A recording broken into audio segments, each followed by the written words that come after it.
كتير ليه ان شاء الله؟ كتير والله كتير ربع ساعة. قررنا نعمل تحدي وتشاركونا يوم من ايامنا في مناحي الجواد، والتحدي هو ان انا اقفل حسابات اليوم ده في ربع ساعة بس. انا ماليش في الحسابات قوي، بس قبلت التحدي ويلا بينا نشوف.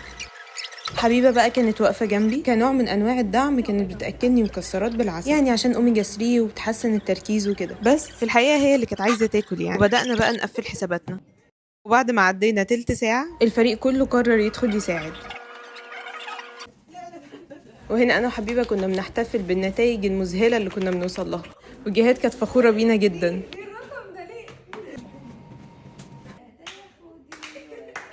وبعد ارقام كتيره قوي وبعد لحظات الصمت دي قررنا نعيد من اول وجديد.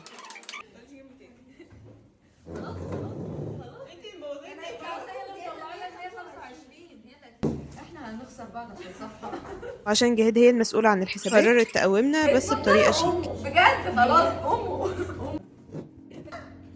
وهنا كنا وصلنا للنهايه بعد مرور ساعه كامله، بس مش مشكله، المتعه بتكون في الرحله مش في الوصول.